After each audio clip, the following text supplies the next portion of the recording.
bukan COVID, karena sinus saya kumat. Ya, baik saudara-saudara, tolong kameranya dinyalakan. Kita mulai pembelajaran kita pada pertemuan yang keberapa nih? Keempat atau kelima?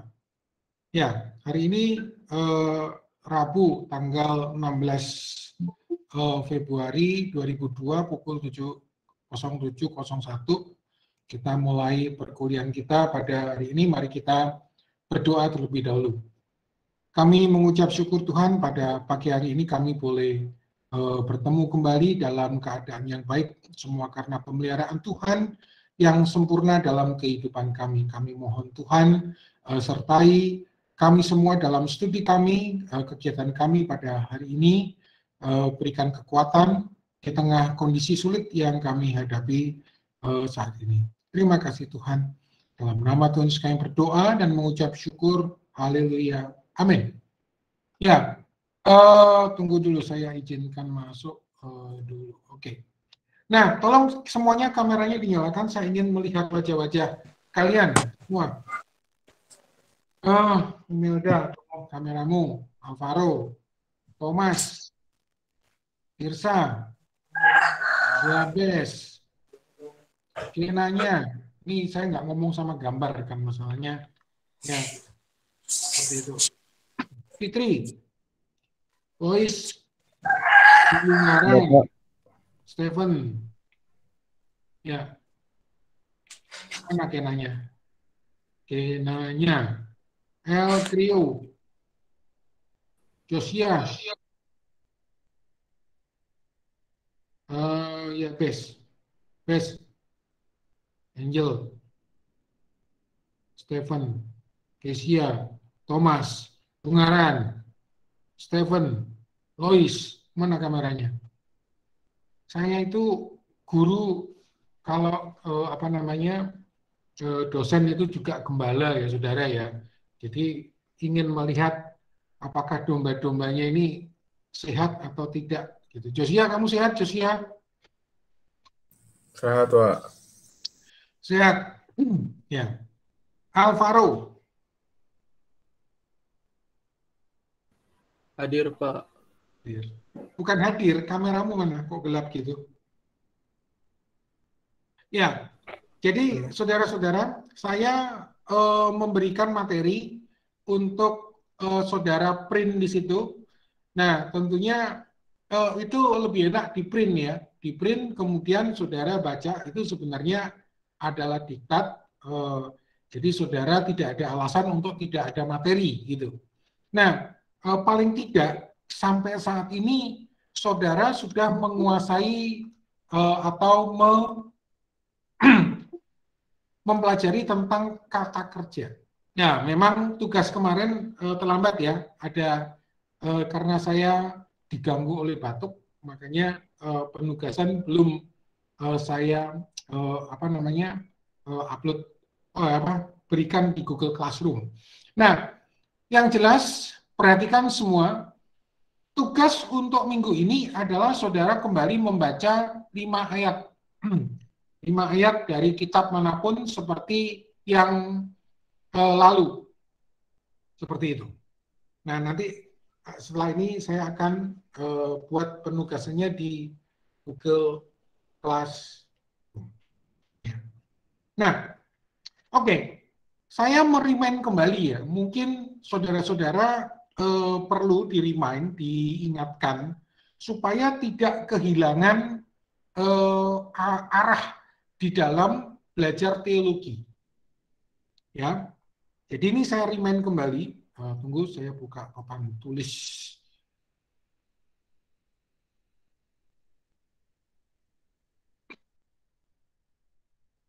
Supaya saudara tidak kehilangan arah. Jadi tolong perhatikan bahwa di dalam studi teologi, gitu kan.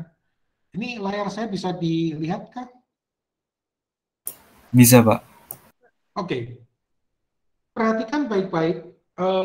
Mungkin saya dosen yang selalu merimain untuk saudara-saudara mengingat kembali. Jadi perhatikan, di semester 1 saudara mendapatkan tingkat 1 ya, mata kuliah PLU dan PPU. PLU dan PPU. Nah, kemudian saudara mendapatkan Yunani dan Ibrani. Nah, perhatikan, ini mata kuliah penting, karena ini adalah sejarah dan ini adalah bahasa. Nah, perhatikan, teologi itu keilmuan utamanya adalah sejarah dan bahasa. Jadi kalau orang teologi tidak tahu sejarah, tidak tahu bahasa, pasti nanti hancur-hancuran. Nah, kemudian saudara diberikan mata kuliah hermeneutik. Hermeneutik. Saudara sudah ambil hermeneutik semester ini?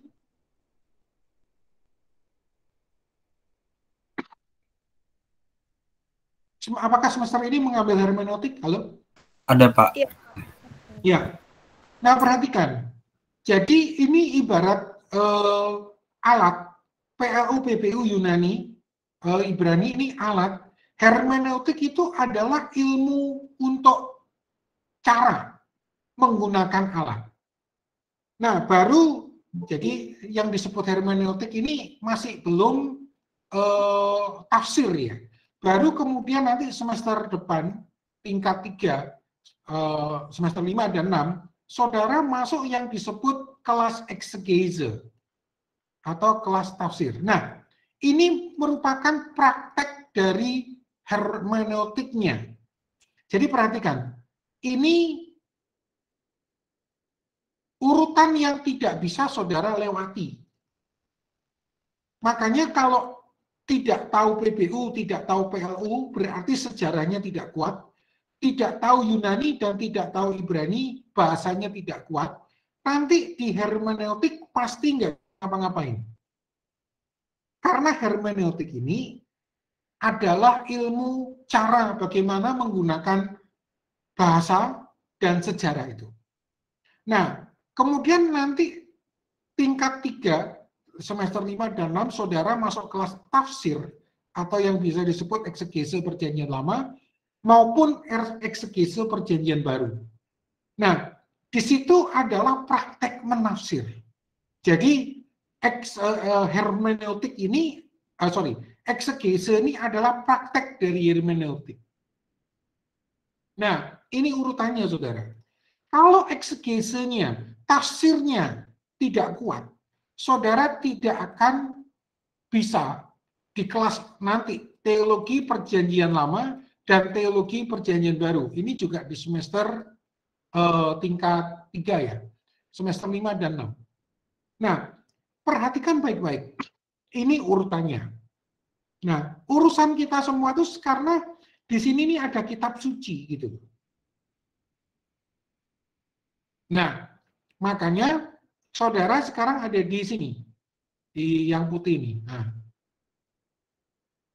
nanti kita akan buktikan di kelas eksegese atau di kelas tafsir.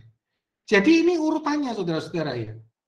Sejarah, PLU dan PPU, kemudian Yunani dan Ibrani, ini bahasa, ini membekali saudara untuk punya alat. Untuk punya alat. Hermeneutik itu adalah ilmu tentang cara bagaimana menggunakan alatnya. Nah, perhatikan. Jadi, misal saudara tahu mempunyai, ini kameranya tolong dinyalakan ya. Saudara-saudara mempunyai akan mengupas buah, gitu kan? Nah, pisau buah itu kan macam-macam. Pisau itu kan ada macam-macam. Ada pisau buah yang besar, ada pisau buah yang kecil. Nah, perhatikan baik-baik. Mempunyai pisaunya itu adalah mata kuliah bahasa dan sejarah. Nah, tetapi cara menggunakan pisaunya itu adalah hermeneutik. Ya. Ini ibarat kalau yang cowok ini mau bongkar motor atau mau bongkar mobil, gitu kan. Alatnya harus punya, yaitu apa? Tang, obeng, kunci pas. Nah, tetapi cara menggunakan alatnya, karena apa? Orang punya alat, belum tentu bisa menggunakan alat. Nah, makanya ada mata kuliah hermeneutik.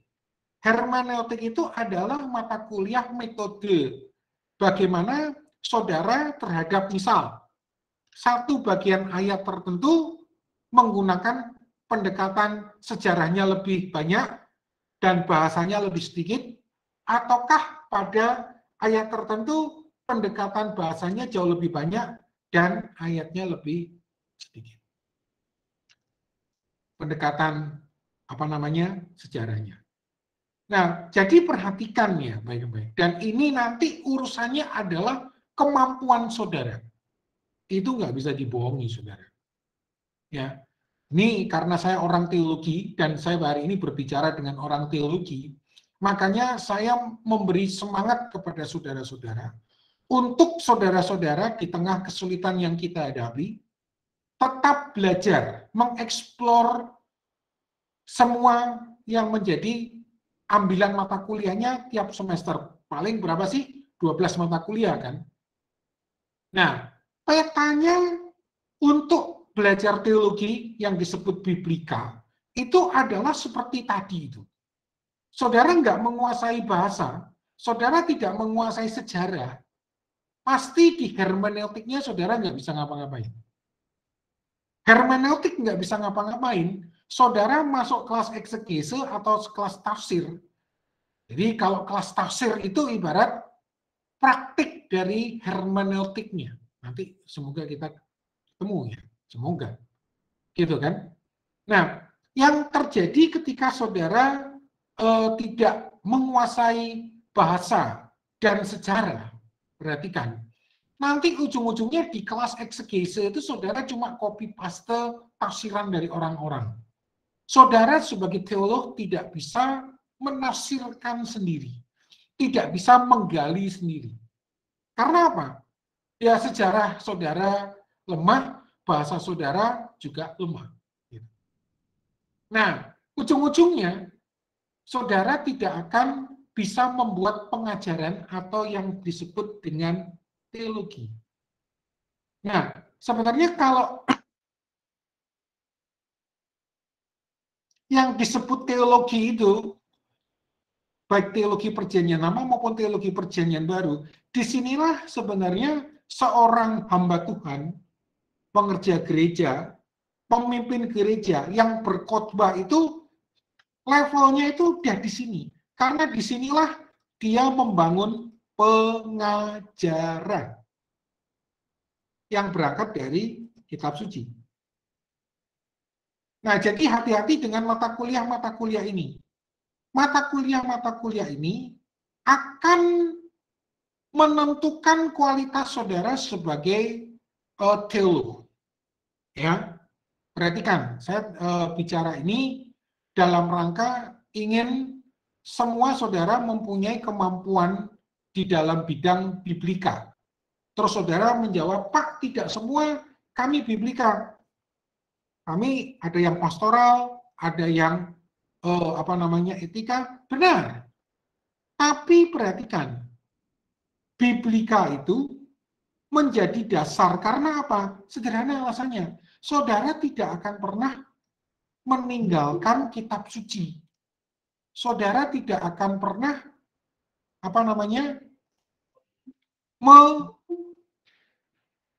meninggalkan kitab suci di dalam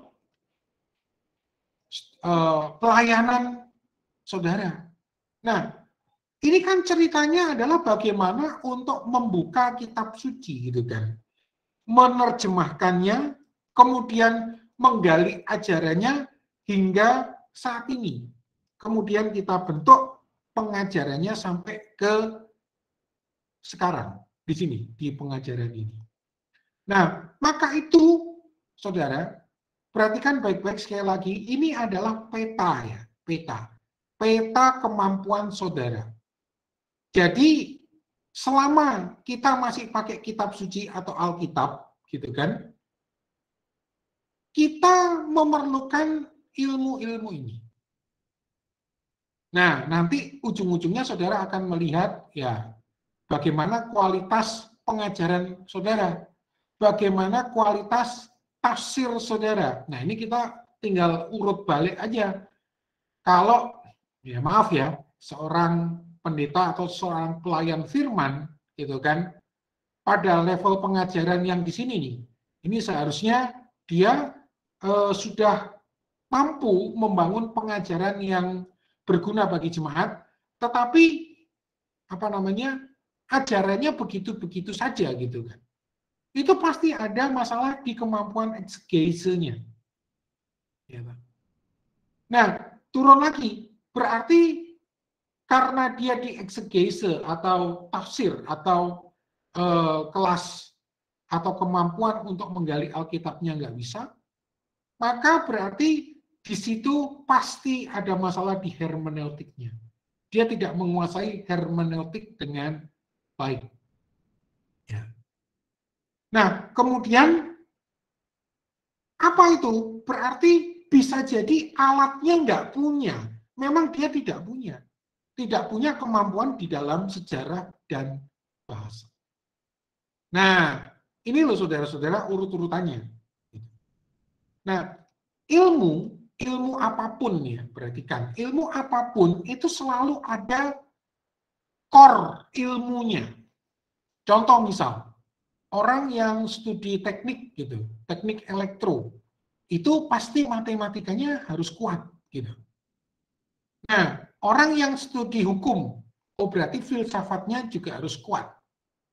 Nggak bisa orang ekonomi ya, ekonomi ini kayak kalau nggak salah saya udah pernah jelaskan, nggak apa-apa, saya remind lagi untuk saudara-saudara semangat.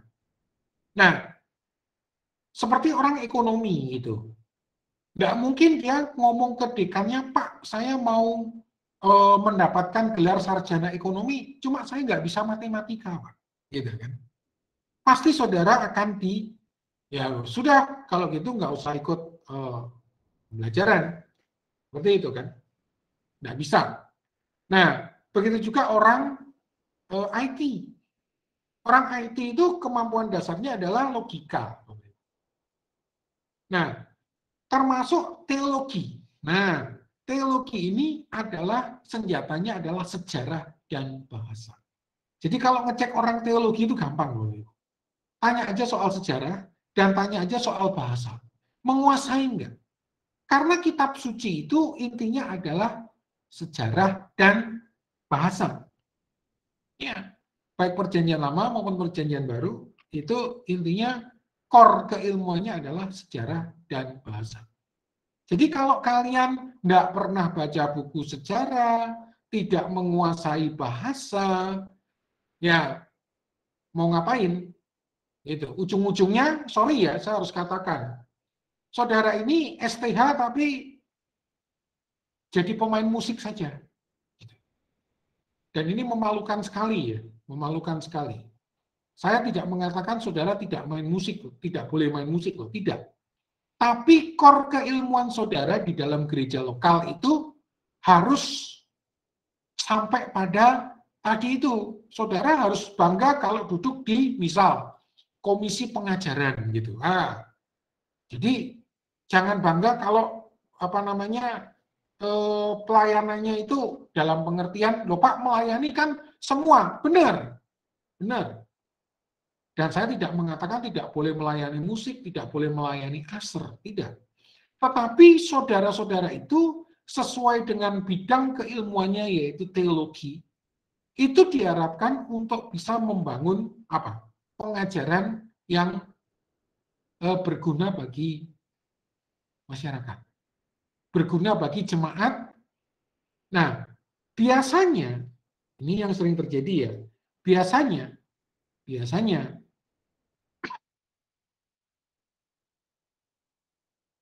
orang mengalami kesulitan ketika membaca kitab suci. Orang membaca kitab suci. Ingat loh, kitab suci ini adalah karya sastra masa lalu dengan konteks kala itu, gitu kan. Orang-orang kala itu. Tapi ingat, konteks zaman kita sekarang sudah berbeda. Kita hidup di sini. Nah, sedangkan ada umat atau jemaat yang harus kita layani. Nah, masalahnya kita tidak bisa lepas dari kitab suci ini. Nah, nanti kalau saudara tidak punya kemampuan di dalam bidang berteologi, ujung-ujungnya apa? Saudara hanya menarik kehidupan masa lampau untuk saudara terapkan kehidupan masa kini. Saudara hanya menarik kitab suci itu untuk saudara tirukan di zaman ini begitu saja. Padahal konteksnya sudah berbeda, saudara. Dan ini saya selalu tekankan ya. Nah, contohnya misal pengajaran-pengajaran, gitu kan. Pengajaran misal, bagaimana pengajaran memberikan persembahan persepuluhan dan lain-lain sebagainya. Nah, saudara hanya menyeret orang, sebenarnya ini yang terjadi, saudara menyeret orang masa kini untuk saudara bawa kehidupan ke masa lampau. Nah, ini yang terjadi, saudara. Nah, makanya kemampuan teologinya harus perhatikan sekali lagi. Saudara itu dididik untuk mendalami ilmu teologi. Perhatikan, teologi itu karena apa? Teologi itu karena saudara nanti akan mempengaruhi pola pikir dan perilaku jemaat. Saudara ini tukang setting sebenarnya. Gitu. Nah, makanya kalau penggaliannya terhadap kitab suci nggak bisa, bahasa nggak bisa, gitu kan, sejarah nggak tahu, saudara mau apa gitu. Nah, ini saya remind kembali ya untuk saudara-saudara semua supaya saudara mempunyai kemampuan di dalam bidang teologi. Malu saudara-saudara kalau nanti saudara sudah memikul gelar sarjana teologi, tapi nggak bisa ngapa-ngapain. Ini sungguh sangat memalukan. Ya. Oke, jadi biarlah kuliah 7 menit pertama ini menyadarkan saudara untuk saudara belajar. Banyak itu di gereja itu sarjana teologi, tapi kemampuannya nggak ada. Gitu kan. Kemampuan dalam teologinya nggak ada. Jadinya bias. Bias apa? Bias. Dia mendingan begini saudara, kalau saudara mau jadi pemusik, mendingan saudara sekolah musik gitu. Itu jelas keilmuannya, ya toh. Nah, banyak sarjana teologi ilmu teologinya nggak ada, malah jadi penyanyi, saudara. Ya mendingan sekolah vokal, ya toh, jadi penyanyi benar, gelarnya sesuai dengan keilmuannya gitu. Nah, saya tidak mengatakan lagi-lagi tidak boleh pelayanan song leader atau worship leader ya. Tetapi ingat bahwa saudara-saudara sebagai orang teologi itu harus punya kemampuan di bidang teologinya. Dan saudara-saudara perhatikan, saudara-saudara harus masuk ke kelas sekolah minggu. Perhatikan. Banyak orang teologi itu berhasil karena dia mulai dari sekolah minggu. Seperti saya dulu, saudara. Saya dulu sombong sekali. Saya merasa menguasai ilmu bahasa dan sejarah. Tetapi di dalam kenyataannya, di dalam penyampaian, itu saya gagal. Di situ saya mulai berpikir, kenapa gagal gitu. Nah, ternyata ini masalah bagaimana mengemukakan atau menyampaikan sebuah ajaran. Nah, disitulah saya mulai masuk ke sekolah minggu. Karena apa? Sekolah minggu itu asik-asik bagaimana gitu ya. Nah, saudara mungkin boleh mempunyai konsep teologi yang tinggi, tetapi ingat, saudara diharuskan untuk menyederhanakan konsep pengajaran itu. Nah, apalagi misal saudara menjelaskan sebuah konsep. Jadi perhatikan baik-baik bahwa satu, penguasaan terhadap keilmuan teologinya itu harus, yaitu sejarah dan bahasa. Nah, ini tinggal saudara menentukan diri saudara sendiri nih, sampai di mana gitu kan. Sampai di mana? Yang tahu kemampuan kan saudara sendiri. Nah, setelah itu saudara, ya kalau saya dulu gusar saudara ya. Ini saya udah semester 4 kok nggak bisa ngapa-ngapain ya. Sejarah nggak tahu, gitu kan. Sejarah perjanjian lama nggak tahu, kronologi perjanjian lama nggak tahu, kronologi perjanjian baru nggak tahu, bahasa juga nggak tahu, nggak bisa baca kitab suci berbahasa Ibrani, kitab suci berbahasa asli, Yunani. Nah, seperti itu. Ya, jadi saya berharap saudara-saudara serius di dalam belajarnya. Karena apa? Nanti saudara perhatikan ya, malu saudara. Saudara kan malu. Punya gelarnya tapi tidak punya keilmuannya. Ya, akibatnya cuma petentang-petenteng di dalam gereja gitu aja. Ya kan? Saya paling ogah dengan orang kayak gitu. Jilat sana, jilat sini, tidak punya integritas gitu ya. Jadi kemampuan di dalam bidang berteologi itu tidak bisa dipungkiri, saudara. Nah, makanya setiap ilmu apa saja, termasuk ilmu teologi itu menjadikan saudara mempunyai satu keterampilan tertentu. Dan ini tidak bisa ditipu. Ya. Saya nggak tahu bagaimana kemampuan saudara dalam membaca ya. Ini coba tolong kameranya dinyalakan, saya mau bertanya satu persatu ini. Stefanus, mana Stefanus? Jangan-jangan dia tidak ada di sini. Dia sudah naik ke surga. Stefanus? Izin ke toilet ya, Pak. Kok kamu tahu, Tom San? Kalau dia ke toilet. Ngomong tadi Pak PC ke saya. El Grio. Ya. Tolong kameranya semua dinyalakan ya. El, kamu dalam 1 minggu membaca atau tidak? Saya ingin tahu. Apa Pak? Kamu dalam 1 minggu, kamu membaca atau tidak? Ada membaca Pak. Gimana? Kamu di mana sih? Di Jakarta atau di daerah? Di rumah Pak, di Bekasi. Di Bekasi itu seharusnya masih bisa lah jangkauan gitu. Yang di apa namanya daerah siapa? Kenanya kamu di mana? Yehuda Pak. Di Kupang Pak. Gimana kamu mengakses buku Kenanya? Dari rumah begitu? Bisa nggak? Kebetulan kalau di rumah banyak sih Pak buku-buku, soalnya Bapak kan Bapak saya kan juga itu teologi. Ya. Okay. Jadi banyak banget bukunya. Oke. Esther, bangun. Andrea? Iya, Pak. Kamu di mana, Andrea? Saya di Jakarta, Pak. Oh, masih di Jakarta. Kalau Jakarta ya ke toko buku inilah, ke toko buku PPK Gunung Mulia. Yabes di mana Yabes? Saya di Medan, Pak. Iya di Medan. Di Sumatera Utara, Pak. Oh, di Medan. Gimana kamu cara mengakses buku? Kebetulan ada beli beberapa buku juga, Pak. Dan juga dibantu dengan akun ini juga dari kampus kan. Ada digital perpustakaan.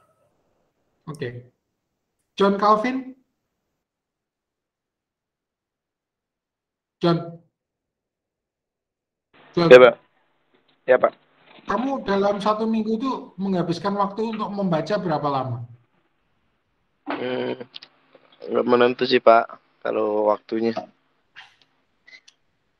Nah, perhatikan ya, saya informasikan, kondisi ini memang tidak mudah, kondisi sulit. Karena apa? Saya nggak tahu ya, kalau angkatan kalian, angkatan misal generasi Z ya, atau mungkin post milenial ya. Saya itu mempunyai kesulitan sekarang dalam arti yang harus saya pecahkan sendiri, yaitu membaca literatur yang dalam bentuk elektronik. Itu kayaknya milenial senang tapi tidak terlalu senang juga gitu. Nah, contohnya misal ketika saudara mengakses buku di perpustakaan, sekarang kan kebanyakan kan digital gitu kan. Nah, benar nggak saudara kuat membaca itu secara online gitu kan? Nah, ini saya harus masuk ke bagian saudara belajar, karena apa? Saya tidak mau saudara-saudara mempunyai gelar tetapi tidak punya keilmuannya. Memalukan sekali lagi. Itu memalukan. Nah, kita punya dua tantangan utama di dalam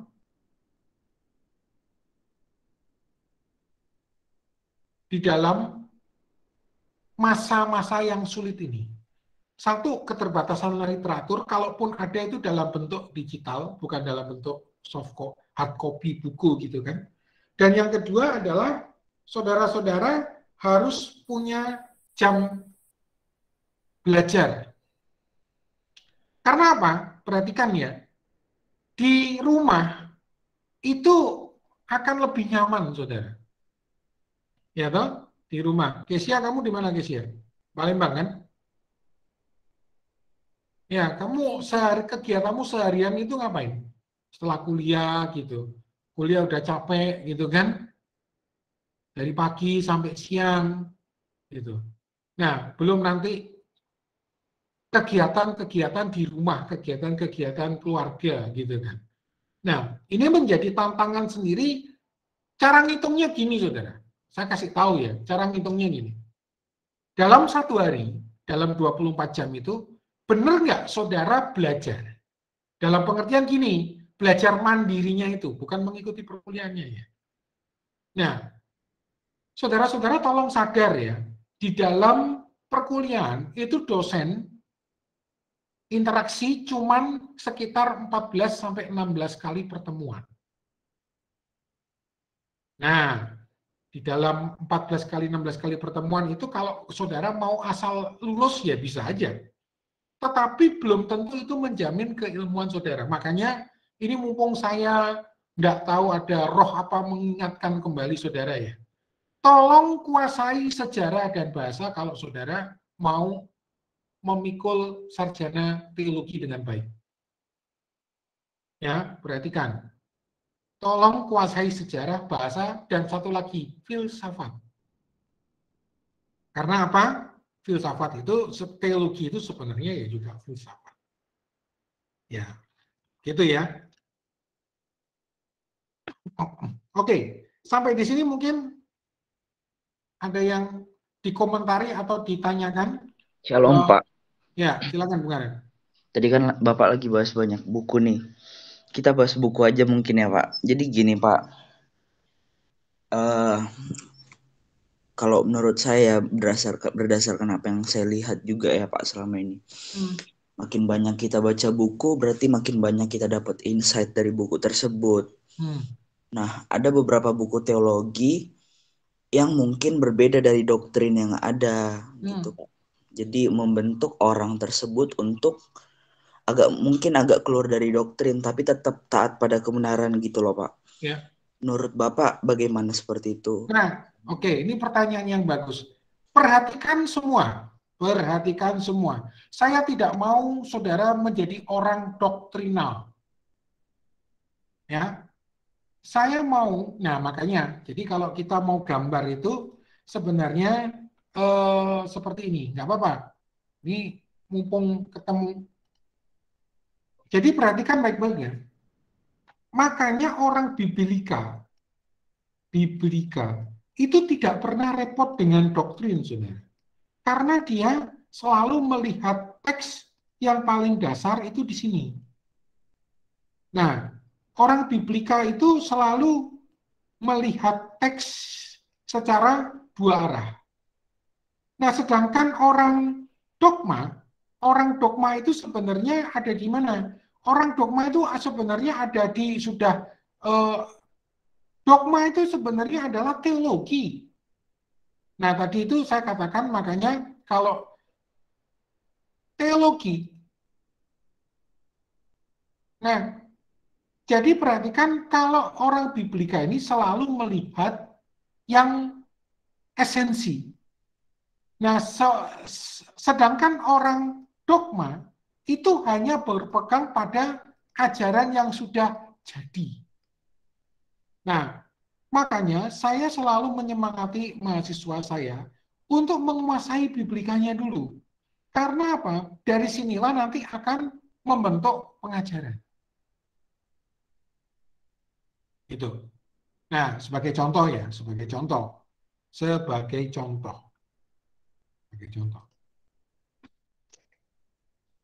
Nanti tolong ya dibaca teks Maleakhi 3 ayat 10 itu. Ya, itu tentang persepuluhan. Ya. Nah, ini kan sekarang banyak itu beredar ajaran begini dan begitu. Nah, orang Biblika itu akan melihat teksnya. Nah, kalau saudara melihat teksnya, Maleakhi 3 ayat 10 itu ceritanya bukan umat yang ditegur untuk membayar persepuluhan. Tetapi imam-imam bait Allah yang korup. Jadi ceritanya umat itu sudah membayar persepuluhan tapi dikorup oleh pemimpin yang ada di bait Allah. Nah, tapi kan sering terjadi loh bahwa Maleakhi 3 ayat 10 itu digunakan untuk seolah-olah peringatan supaya umat ini membayar persepuluhan. Padahal ceritanya nggak gitu. Nah, gimana caranya? Nanti tolong dibaca ya. Teks Maleakhi 3, teks Maleakhi secara keseluruhan. Itu siapa yang ditegur di situ? Apakah umat yang ditegur atau para imam yang korup? Yang ditegur oleh nabi, yang menegur pasti nabi. Maleakhi itu, ya kan? Tetapi coba kalian lihat di situ, siapa yang ditegur di situ? Apakah imamnya ataukah umatnya? Apakah gara-gara umatnya tidak membayar persepuluhan ataukah imamnya yang korup? Nah, orang Biblika perhatikan selalu melihat dari konteks teksnya. Kalau teksnya nggak ngomong gitu, ya nggak ngomong gitu. Nah, itu ujung-ujungnya apa? Membangun pengajaran. Nah, jadi banyak yang begitu-begitu, Bung Haran. Jadi saya mengharapkan saudara untuk kuat di dalam bidang Biblika. Karena apa? Ya satu, karena sumber teologi adalah kitab suci, gitu kan. Nah, kalau kitab sucinya nggak ngomong gitu, ya jangan ngomong gitu dong, gitu kan. Seperti itu. Ya. Nah iya Pak, kan tadi Bapak bilang kita harus kuat di Biblika ya Pak. Nah tapi ketika kita kuat di Biblika, kita punya konsep yang tetap terhadap sesuatu. Bisa kita sering dituduh liberal dan sesat gitu Pak sama pemimpin-pemimpin agama kita gitu loh. Jadi ya agak dilema juga sih Pak sebenarnya jadi orang yang ini kuat dalam itu apa sih? Yang jelas gini Bung Haran, jangan takut dituduh liberal. Saya itu udah berkali-kali juga dituduh liberal, ya nggak apa-apa. Dan memang harus liberal. Liberal itu dalam pengertian apa sih? Bukan gaya hidupnya ya. Nah ini ada perbedaan definisi antara kiblat Amerika dengan kiblat Eropa. Tetapi kalau saudara menggunakan istilah teologi liberal dalam pengertian aslinya yaitu di Eropa, itu merupakan sebuah gerakan Gerakan untuk memaksimalkan pemikiran. Gitu ya. Jadi untuk membuat ajaran itu ada dasar logikanya. Nah, jadi jangan takut untuk dianggap liberal. Tetapi di dalam pengkomunikasiannya, saudara harus tetap santun. Nah, karena apa? Sekali lagi mumpung saya ingat ya, dan saya ada kesempatan. Saudara, saya tidak ingin mahasiswa teologi itu mahasiswa teologi yang doktrinal. Saya tidak demen. Tapi saya lebih demen mahasiswa teologi yang lebih biblical dalam arti dia ketika membangun ajaran itu, gitu kan? Dalam membangun ajaran itu, dia memang menggali dan menemukan dari kitab suci dan dipertanggungjawabkan. Nah, tidak ada lain kecuali itu adalah penguasaan bahasa dan sastra. Bahasa sastra dan sejarah. Jadi kalau saudara tidak bisa bahasa, gimana mau menembus lapisan kitab suci yang penuh dengan bahasa gitu. Kalau saudara tidak menguasai sastra, bagaimana saudara akan membaca kitab suci gitu kan? Membaca kitab suci yang penuh dengan lapisan sastra gitu. Belum nanti sejarah teologinya. Gitu ya. Nah, oke, ini sudah hampir 42 menit saya berbicara menyemangati saudara di dalam studi teologinya. Ini menurut saya jauh lebih penting menghidupkan kembali semangat saudara ya. Ingat ya, perhatikan. Saudara harus mengukur diri sekarang dengan bertanya, gua bisa apa sekarang? Berapa mata kuliah yang sudah saya ambil? Paling tidak kan saudara sudah meninggalkan apa? Perjanjian lama, perjanjian baru umum.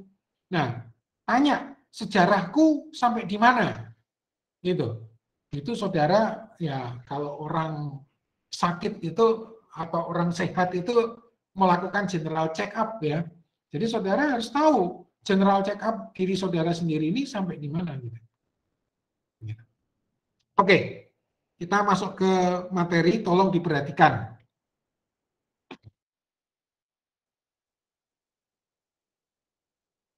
Ya, jadi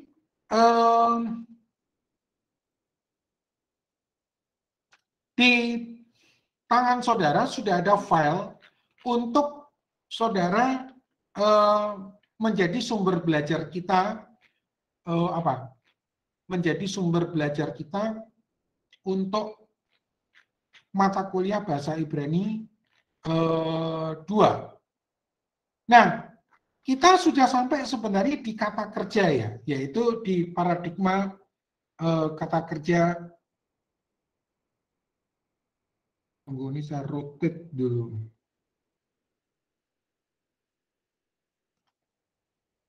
Nah, kata kerja yang seperti ini. Nah, dalam penjelasan yang lalu-lalu, kata kerja itu yang harus saudara hafalkan adalah ini. Yang paling dasar adalah stemnya atau kata dasarnya. Nah, ternyata di dalam bahasa Ibrani itu saudara, lagi-lagi konstruksi itu merupakan sebuah keniscayaan. Artinya bahwa di dalam bahasa Ibrani itu aksara benar-benar dimaksimalkan. Nah, ini sebenarnya sampai di latihan 11 ini. Di latihan 11 ini masih dasar ya. Justru nanti ketika di pelajaran 8 kata kerja Ibrani yang sudah konstruksi ini kita sebenarnya ini konsentrasi kita di semester 2 ini, dalam arti semester 4 menjadi konsentrasi bahasa Ibrani 2. Nah, tabel ini, perhatikan, tabel ini saudara lagi-lagi mesti kuasai. Nah, ternyata di dalam kata kerja Ibrani, stem itu mempunyai peran yang penting.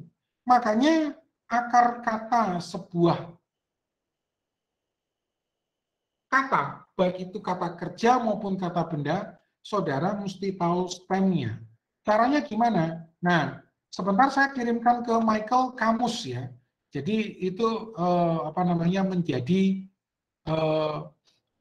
kata-kata yang harus dihafalkan. Nah, contohnya ini yang saya perintahkan kemarin kan.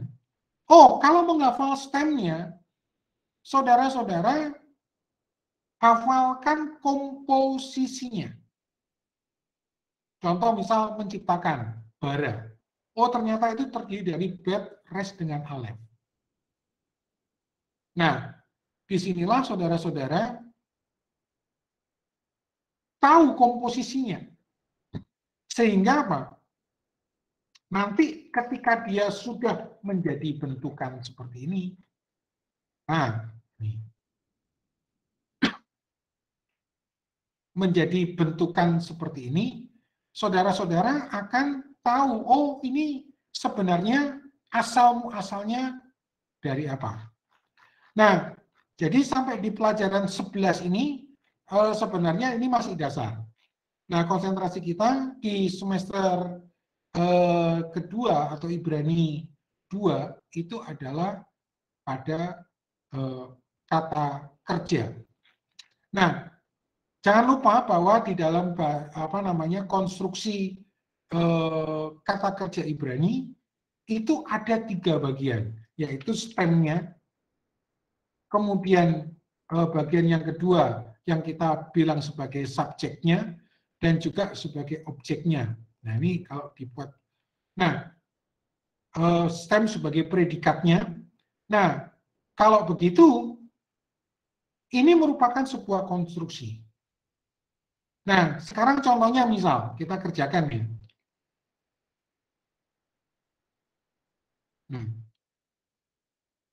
Ada kata Smarta, ya kan? Samarta. Samarta. Nah, ternyata ketika kita lihat bahwa Samarta ini stemnya adalah samar. Tetapi di sini ada ta. Nah, berarti ini adalah apa? Perfect 2 maskulin singular dari samarta. Dari akar kata samar. Yaitu kalau mau dibuat kan smar ditambah dengan ta, gitu kan? Berarti ini konstruksinya yang ini stem, kemudian ini berarti perfect 2 maskulin singular. You berarti kamu atau engkau. Nah, dari kata samar yang disebut, yang artinya adalah menjaga. Nah, jadi terjemahnya adalah engkau atau kamu telah menjaga. Nah, contohnya latihan 13. 2 sekarang. Di sini ada low score. Low score. Nah, nanti saudara di penjelasan di atas, low itu sebagai partikel negatif ya, yang berarti tidak atau bukan. Nah, ini. Low. Nah, berarti kalau misal kita mau mengartikan, nah, ini low score. Ini low-nya sendiri, pokoknya ini artinya not atau tidak ya. Not atau tidak.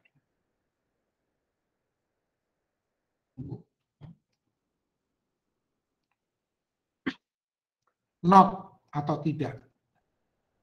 Nah, score ini karena kita stemnya sudah tahu. Nah, ini saya anggap kalian sudah tahu. Oh, ini dari zakar. Zayin kaf dengan res. Yang artinya mengingat. Tapi ingat, di sini ada alef. Oh, ini bentuk imperfect, bentuk akan. Bentuk akan. Eskornya sendiri adalah saya akan mengingat. Jadi kata zakar. Nah, lalu gimana? Nah, kita tinggal menerjemahkan. Oh, berarti saya tidak akan mengingat. Loh, kenapa kok tidak akan mengingat? Ingat, ini eskor dari zayin, kaf dengan res, kemudian di temannya ada alef. Nah, ternyata konstruksi ini kalau kita lihat, ini adalah konstruksi imperfect orang pertama. Nih, imperfect orang pertama tunggal. Lalu di depannya ada lo. Di depannya ada lo, yang berarti tidak. Seperti itu. Jadi saya tidak akan mengingat. Oke. Kita lanjutkan ya. Nah, kemudian ini ada nomor 3. Ada halku. Halku. Halku. Selidik punya selidik, kita ingat stemnya, stem halku ini dari akar kata yaitu halak. He lamet dengan kaf yang artinya berjalan. Terus ditambah dengan u. Berjalan, kemudian ada u di belakang. Berarti ini pasti perfect. Perfect. Perfect orang keberapa? Nah, setelah kita lihat tabelnya, ini adalah perfect orang ke-3 plural. 3 plural, ini. Ini tolong diperhatikan ya, nanti saudara tidak akan bisa. Nah, ini adalah perfect. Nah, konstruksinya yang ini. Nih. Oh, berarti they atau mereka, karena orang ketiga plural. Nah, kalau begitu, halku ini artinya apa? Oh, berarti they, mereka, gitu kan? Mereka telah, karena perfect ya, telah berjalan.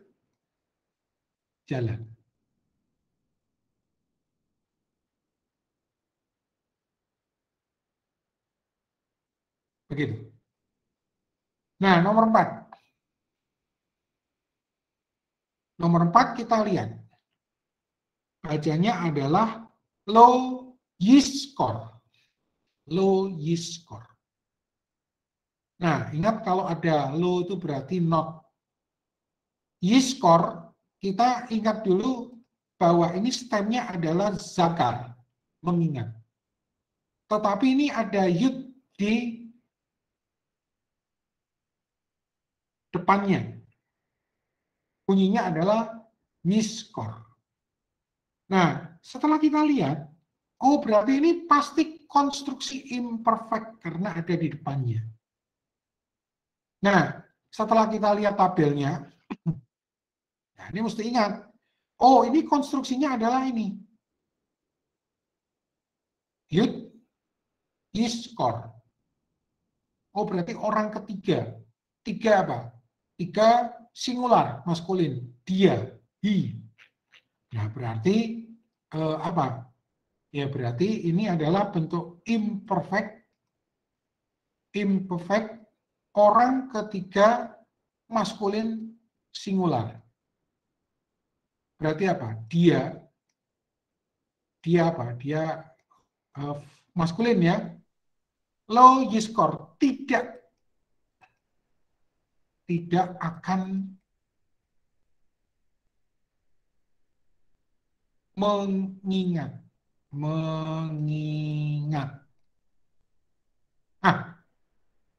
Kenapa kok tidak akan, kok tidak telah gitu kan?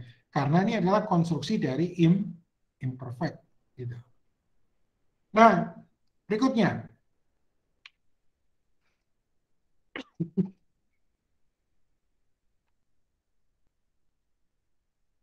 Berikutnya, nomor 5.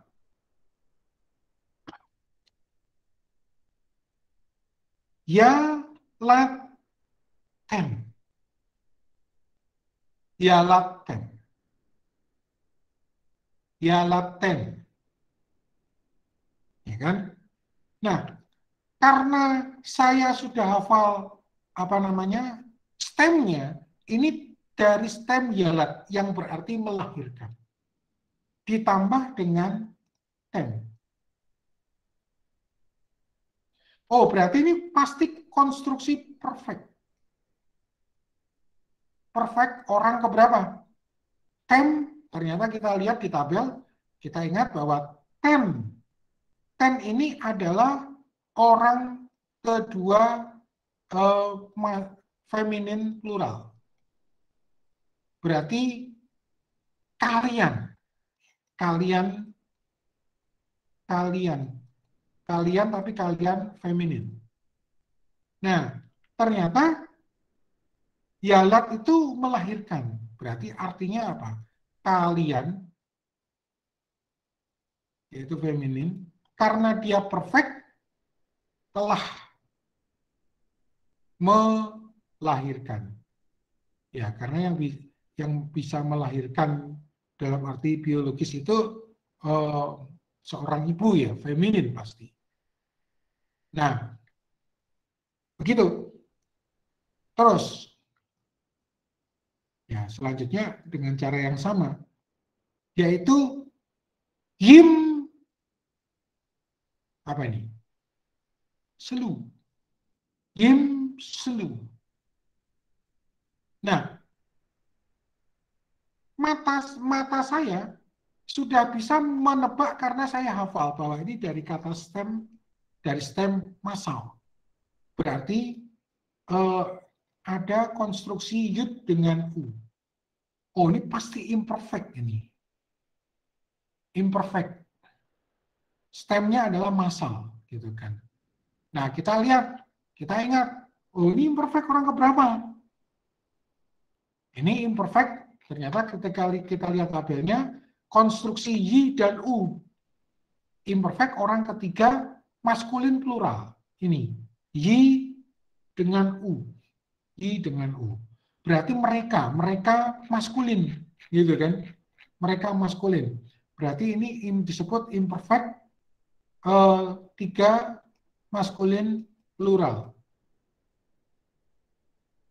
T. Mereka.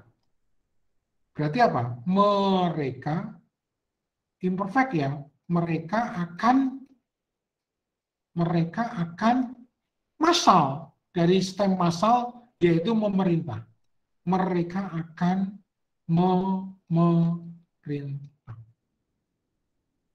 Nah, ya begitu aja terus. Nah, nomor 7. Mereka akan memerintah. Nomor 7 sekarang. Nomor 7 itu bacanya adalah lo amrah. Lo amrah. Di sini ada partikel lo, berarti not. Nah, matanya sudah langsung bisa menebak ini dari kata amar. Alef mem res. Ditambah dengan he di belakang. Ternyata konstruksi ini adalah konstruksi perfect. Perfect orang ketiga feminin. Singular. Berarti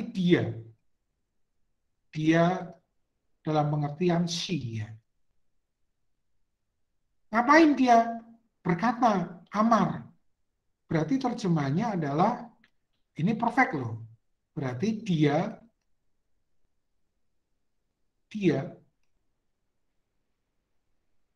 telah tidak berkata. Kok terjemahnya gitu? Ya biarin aja. Ini ada kata telah nih untuk menunjukkan bahwa peristiwanya sudah terjadi. Gitu ya. Nah, memang saudara-saudara ketika kita menerjemahkan seperti ini, itu penguasaan terhadap stem lagi-lagi perlu saudara melihat sendiri. Kalau sudah bentukan seperti ini, gimana saudara nggak hafal stemnya gitu. Nah, jadi penguasaan terhadap stem itu merupakan suatu yang mutlak. Kita lanjutkan, nomor 8. Misal, lo natna. Lo natna. Di sini ada partikel lo. yang berarti not sama atau tidak. Kemudian mata saya sudah bisa menangkap 3 stem pertama, yaitu nun taunun, yang berarti memberi, dari kata Nathan. Dari kata Nathan, stemnya. Nah, di sini ada konstruksi perfect orang 3 feminine singular juga.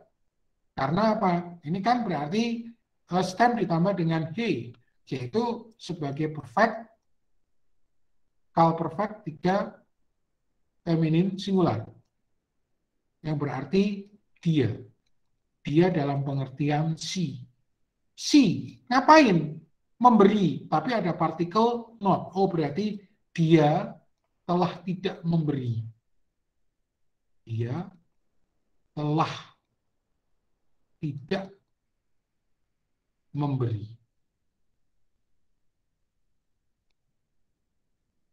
Nah, begitu.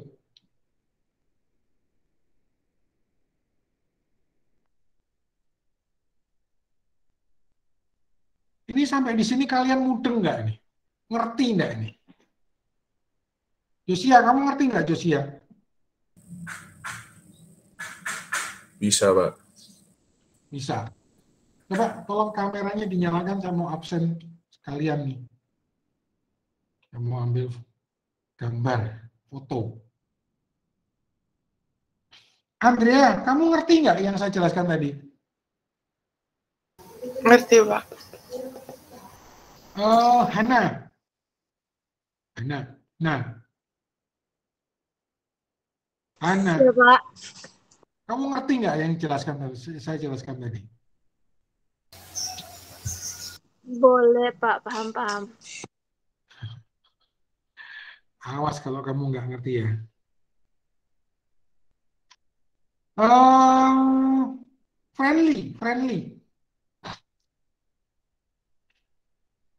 Friendly.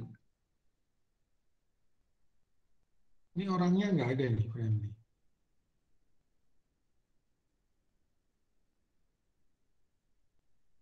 Thomas, kamu ngerti nggak, Thomas?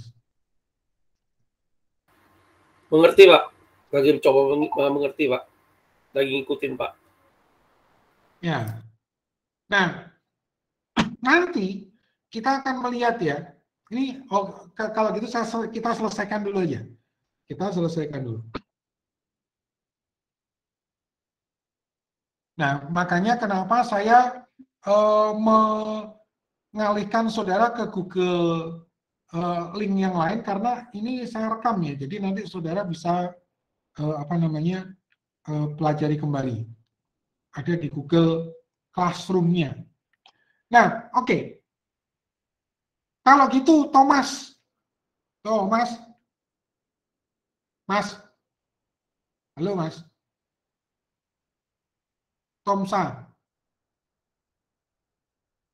Thomas Maloko, kamu bisa lihat nggak, Thomas? Iya, Pak. Oke. Kalau begitu nih kira-kira apa, Thomas? Kamu baca dulu deh itu. Bisa nggak membaca? Coba baca.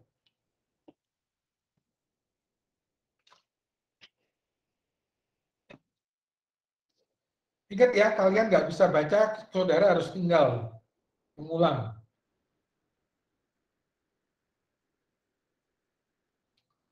Thomas, kamu baca itu. Yang ini nih. Yang ini.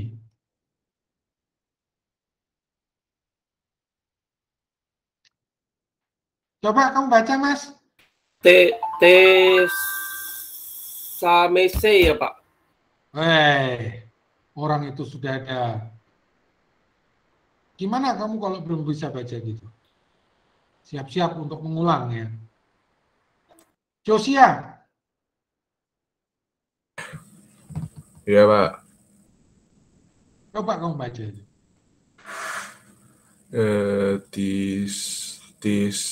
Tismi ya, Pak. Tismi. Coba kamu artikan itu. Itu dari akar kata apa, Josia? Dari akar kata kamu nggak bisa bilang papamu, Mbak. Ini tradisi seminari ya. Siapapun yang masuk seminari mesti bicara ini. Ntar tanya papa, rohnya Om Paruntung bangkit lagi nih. Parah ini kalau kalian nggak bisa ini. Dari akar kata apa ini? Siapa yang bisa? Mendengar bukan, Mbak? Ya. Mana stemnya? Yang tengah Sin, mem, itu. ayin. Yes, simen ayin. Sin, mem, ayin. Kemudian itu termasuk imperfect atau perfect? Itu imperfect, Pak. Imperfect orang ke berapa? Orang ke... Aduh, Pak. Ada tau dan ada i. Ada tau dan ada yud di belakang. Berarti singular orang kedua, Pak. You perempuan. Ya, berarti kita lihat sekarang. Ini berarti konstruksinya ada di sini kan? Nah, ti dengan i. Orang kedua feminin singular. Orang kedua feminin singular. Nih. Berarti dia. Kamu feminin. Ya sudah, kita masukkan kalau begitu. Berarti ini adalah imperfect atau perfect? Imperfect. Orang kedua feminin singular yang berarti you. You dalam pengertian you feminin. Ngapain? Stemnya adalah dari sin mem ayin yaitu mendengar.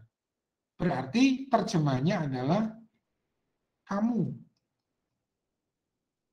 Kamu siapa? Kamu feminin. Akan. Kenapa kok akan? Ya karena dia imperfect. Akan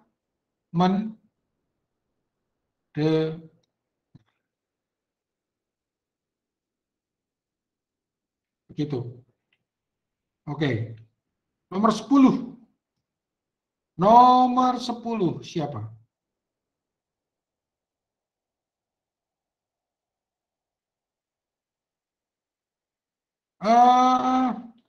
Yunias. Nomor 10. Kamu baca dulu tuh nomor 10.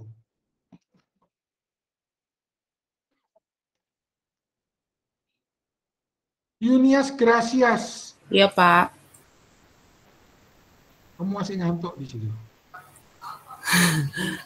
Kamu baca tuh nomor 10. Apa itu? Itu kan ada masoranya gampang itu, lebih gampang dari leksionis. Abeti.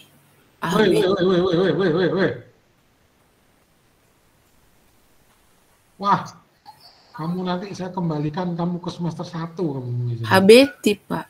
Kok bisa abeti itu loh?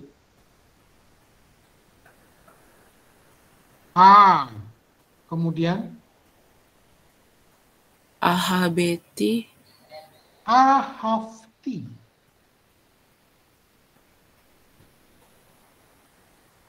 Ahafti. Nah, perhatikan kalau ada tanda sewa ini ya. Ini kan H dengan wet. Kalau dia bisa diperpendek menjadi ahafti, jangan dibaca sebagai ahabeti. Ahafti. Berarti ini sewanya adalah sewa silent. Oke. Artinya stemnya apa ini?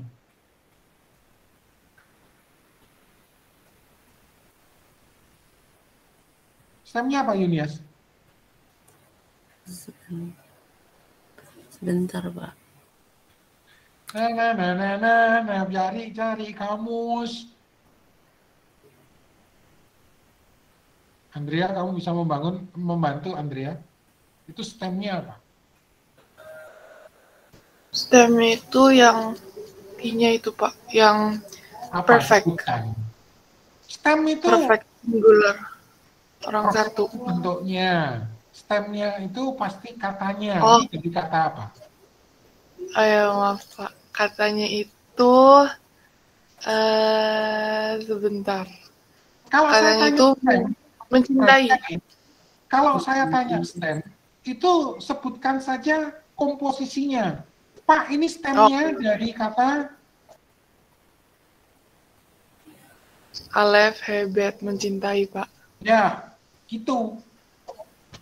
Iya, Pak. Nah, terus bentuknya apa? Kalau saya tanya bentuk itu berarti apakah ini perfect atau imperfect? Perfect, Pak. Oke, kenapa perfect? Karena di sini ada T. Ini perfect orang keberapa?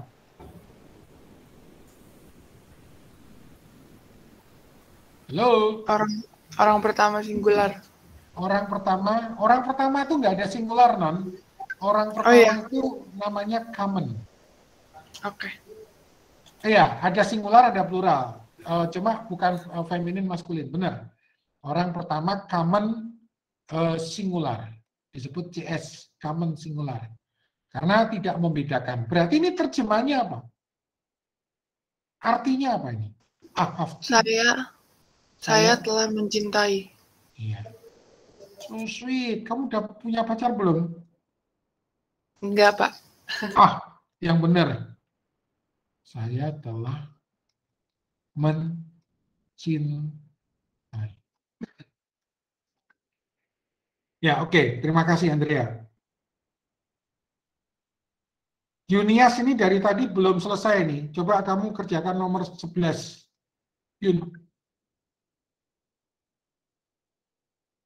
Yunias. Coba baca dulu. Nomor 11.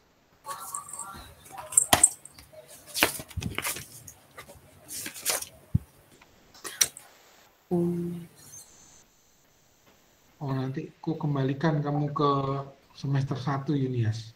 Umesel, Pak. Coba baca yang baik. Itu ada alef, ada segol. Berarti itu sudah bisa gitu kan. Terus ada mem. M. Ini kan. Alef, segol dengan mem. Ini aja sudah bisa dibaca M. Kemudian ada ya, M sol. Good. M sol. Ini sin, titiknya di sini. Kemudian ini ada titik O, yaitu holem. Kemudian ada lamet. M sol. M sol. M sol. M sol. Berarti ini dari akar kata apa, Yunias?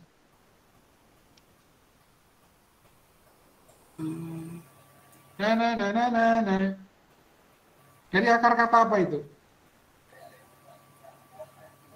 Pokoknya kamu harus bisa ini, Yunias. Kalau saya tanya dari akar kata apa, sebutkan komposisi kata dasarnya, stemnya. Yang kayak kamu tutup matamu kemarin itu loh. Nah, ini dari akar kata apa? Tunggu, Pak. Cari dulu. Hah? Oh my goodness. Siapa yang bisa?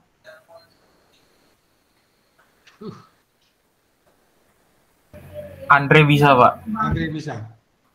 Kok kamu tahu? Elkrio aja deh, coba Elkrio. Itu dari kata apa? Andre tadi ngajarin saya, Pak. Saya lupa, bentar, Pak. Ya, dari kamu aja. Kamu nunjuk-nunjuk orang. Dari akar kata apa itu? Emsol itu.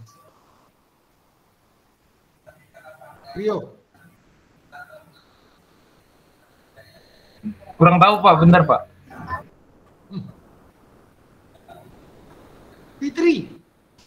Fitri, kamu ngumpet di situ, Fitri. Itu dari Iya, kata Pak. Emsol itu dari akar kata apa, Fitri? Masih lihat di kamus ini, Pak. Nah, yang sekarang kamu lihat di kamusnya, itu dari kata apa? Akar katanya apa?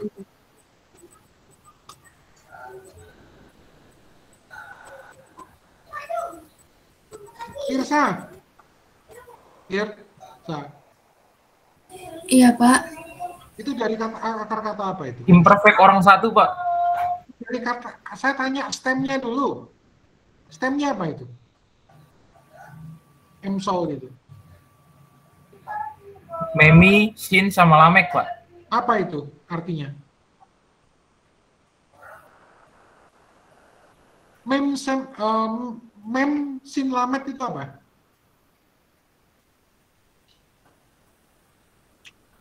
Wah. Mem, Sin, Lamet. Apa artinya?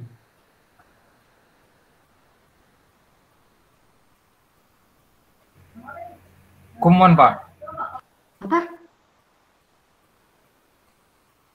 Memerintah. Memerintah. Good. Ingat, itu mem, sin, lamet. Kemudian depannya ada alef. Berarti itu konstruksi apa? Perfect atau imperfect? Imperfect ya, Pak. Imperfect. Imperfect orang keberapa? Orang pertama maskulin singular. Oke. Berarti terjemahnya apa? Mereka telah memerintah. Loh, kok bisa mereka dulu? Orang pertama ya? Orang pertama dong. Iya. Orang pertama juga imperfect. Kenapa jadi telah? Nah, ini kan akar katanya mem, sin, lamet. Ini kan benar memerintah. Cuma di depannya ada alefnya. Ketika dilihat tabelnya, ini adalah pasti ini konstruksi imperfect. Imperfect orang keberapa? Orang pertama singular. Berarti terjemahnya apa? Kalau orang pertama itu loh. Orang pertama itu apa sih? Wah, ini kayaknya saudara memang belum pernah pacaran semua ini. Orang pertama itu siapa? Orang pertama singular. Saya, Pak. Saya, Pak. Orang kedua? Kamu, Pak. Orang ketiga? Dia laki-laki, dia perempuan, Pak. Arnida itu paling kenceng, dia udah punya pacar itu berarti. Saudara ingat ya, kalau orang pacaran tuh kan selalu ngomong antara aku dan kamu jangan ada pihak ketiga gitu kan. Aku tuh orang pertama, kamu tuh orang kedua, pihak ketiga itu dia gitu kan. Nah, itu singularnya. Pluralnya apa? Pluralnya ya kalau aku berarti kami, kamu kalian, dia mereka gitu kan. Wah, ini tapi ya jangan pacaran dulu deh. Orang kalian Ibrani aja nggak bisa, gimana mau pacaran toh? Gitu.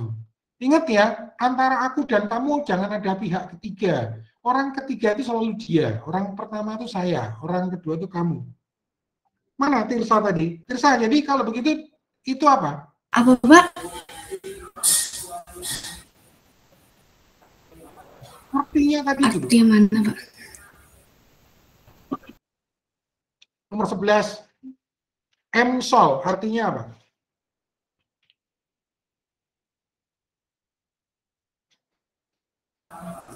Yang nomor 11 ya, Pak?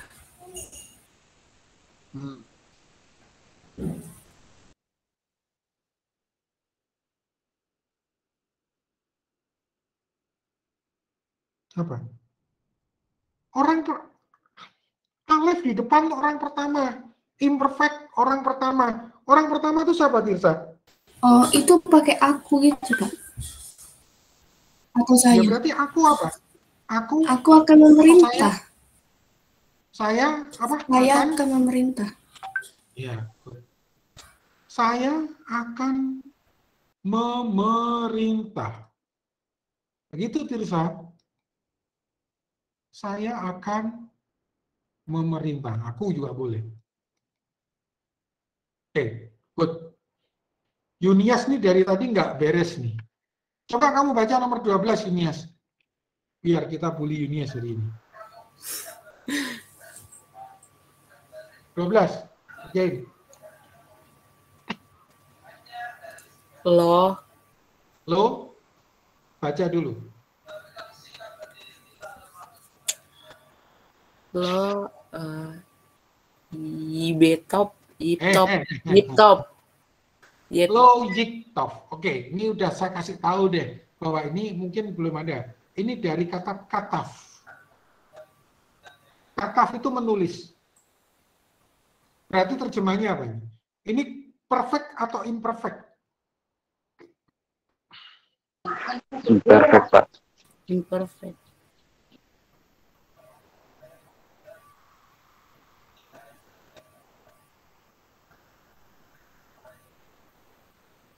Berarti terjemahannya apa?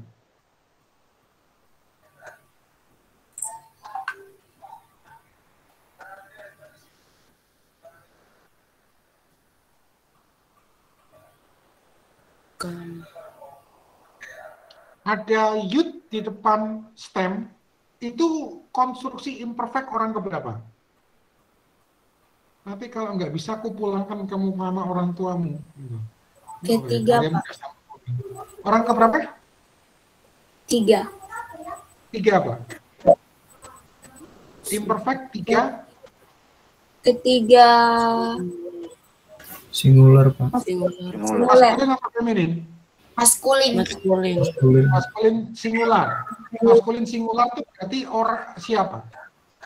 3. Dia. Orang ketiga itu siapa? Dia. Kan? Dia laki-laki. Ya. Dia maskulin singular. Berarti dia ngapain? Ada? Dia akan menulis. Oke. Ini ada lo-nya loh. Oh iya. Berarti apa? Dia tidak akan menulis. Iya. Siapa itu tadi yang ngomong? Siapa itu? Saya nggak bisa lihat nih. Dia tidak akan menulis. Tadi Yunias kan? Tadi yang jawab siapa? Fitri, Pak. Fitri. Oke, Fitri, thank you. Nah, oke. Nomor 13 sekarang. 13. Florja. Yang ngumpet di situ Florja.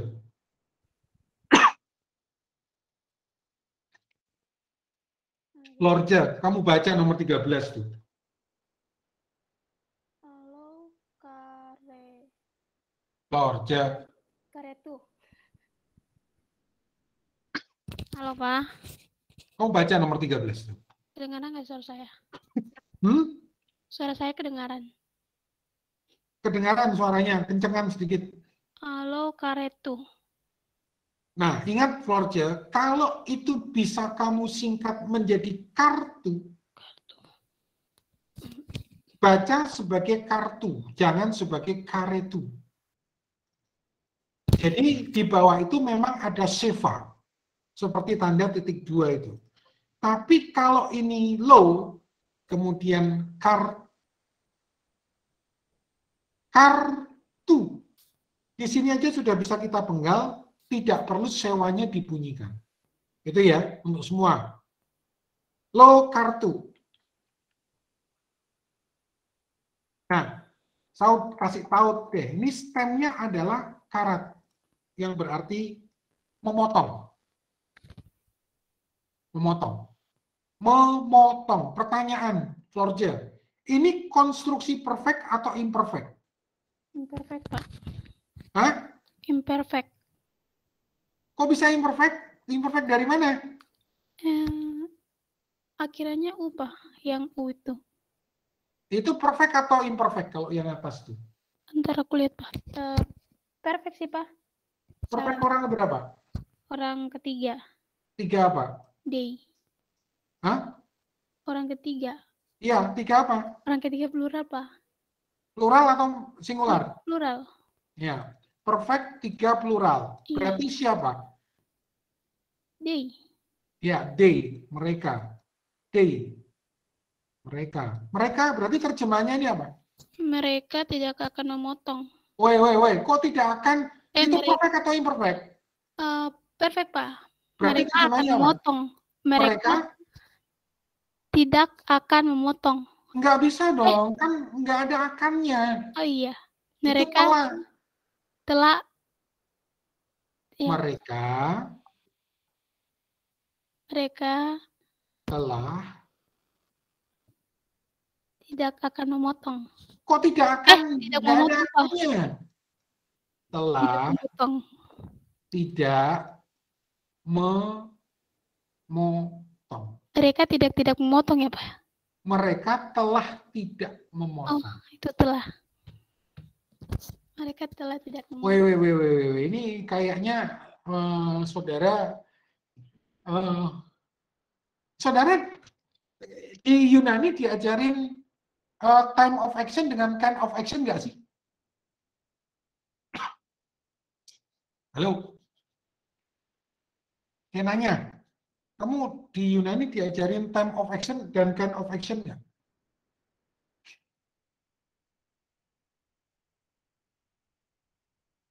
John Calvin, tunjukkan wajahmu, John. Itu Armida udah stres tuh di situ tuh. Biarin aja. John Calvin mana? John.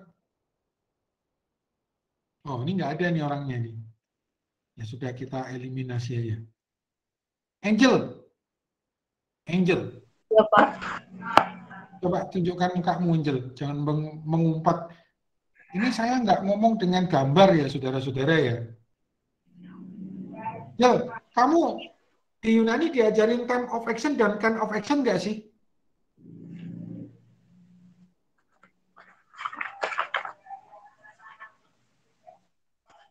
Oh my goodness. Yehuda Karis. Yehuda bisa dengar suara saya? Halo.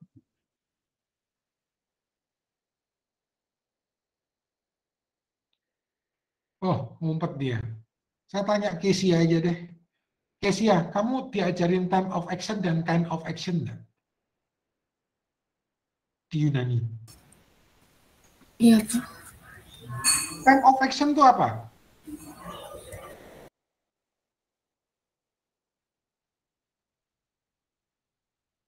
Ini penting loh, saudara ya. Nah ini, oke lah. Saya ajari dulu kalian. Supaya kalian mengerti.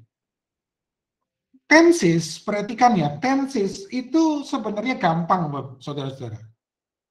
Tenses itu merupakan persilangan antara time of action dan kind of action. Time of action. Jadi kalau mau dibuat itu kira-kira bentuknya seperti ini. Nah, time of action itu apa? Past,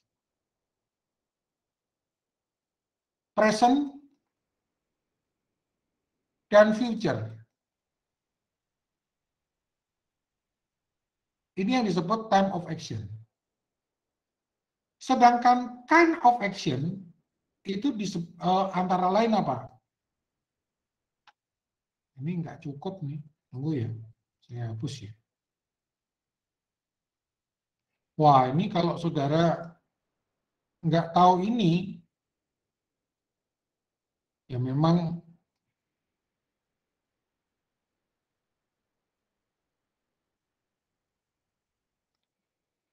nah, time of action itu pas itu apa sih pas?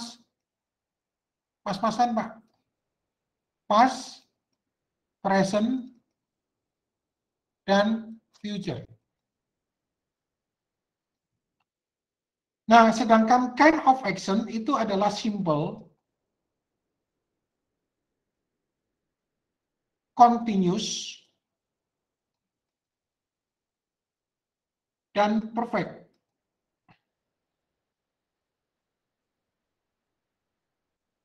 Nah, ini disilangkan. Nah, yang disebut sebagai kind of action itu, kind of action, KA, kind of action, adalah jenis dari sebuah peristiwa. Apakah dinyatakan secara simple, gambarnya biasanya titik, apakah itu continuous, gambarnya biasanya garis, apakah perfect, apakah dia telah. Ini tuh contohnya gini loh, Bapak, saudara-saudara. Perhatikan ya. Saya punya kalimat. Saya besok, ya, atau gini, saya besok jam 7 sudah selesai belajar. Saya besok jam 7 sudah selesai belajar. Pertanyaan saya, sudah selesai belajarnya kapan?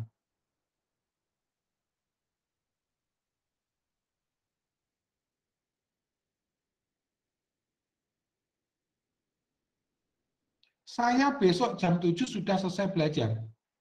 Sudah selesai belajarnya kapan? Besok, Pak. Besok. Besok. Nah, perhatikan baik-baik. Peristiwa itu sudah terjadi belum? Belum, Pak. Belum, Pak. Belum. Tetapi dikatakan di situ saya besok sudah selesai belajar. Nah, sudah selesai belajarnya, jadi sudahnya itu baru terjadi baru besok.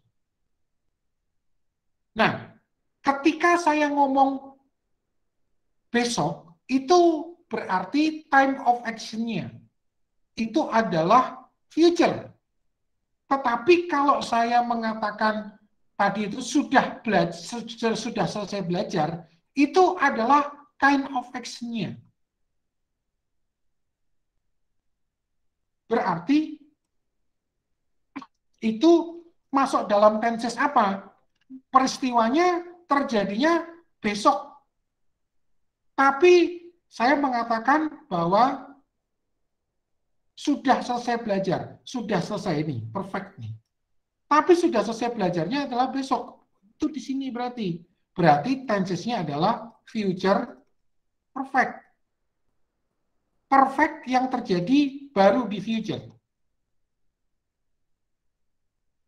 Nah, misal saya sekarang mengatakan begini.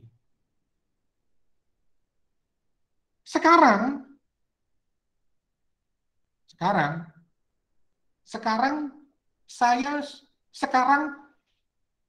kita sudah selesai belajar. Pertanyaan saya, sudah selesai belajarnya kapan? Sekarang. Bukan besok kan? Sekarang, Pak. Bukan kemarin kan? Nah, ketika saya mengatakan sekarang saya sudah selesai belajar, itu peristiwanya terjadi kapan? Sekarang. Nah, itulah yang disebut present. Tapi ketika saya mengatakan sekarang saya sudah selesai belajar, sudah selesainya itu adalah perfect. Berarti itu adalah present perfect. Ini bahaya loh kalau saudara nggak ngerti. Wah, tenses Yunaninya pasti. Tadi saya mengatakan sekarang saya sudah selesai belajar. Sekarang kita sudah selesai belajar. Berarti peristiwanya terjadi kapan itu? Woi. Sekarang, Pak. Sekarang. Dan sudah selesai. Berarti itu disebut present perfect. Present perfect. Nah, lagi. Sekarang saya sedang makan. Peristiwanya terjadi kapan? Sekarang. Sekarang. Tapi saya menuturkan, menyatakan prosesnya dengan kata sedang. Nah, itulah yang disebut apa? Kalau sekarang berarti present. Tetapi si penutur, yaitu saya, sedang menyatakan prosesnya, sedang. Berarti itu continuous. Berarti present continuous.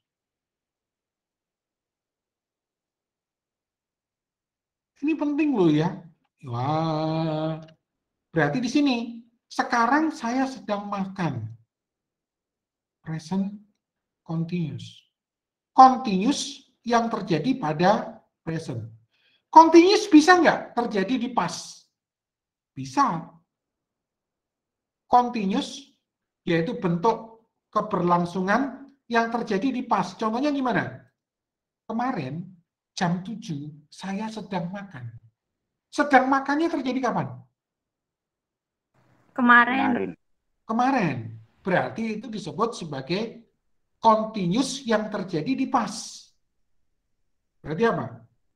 Past continuous.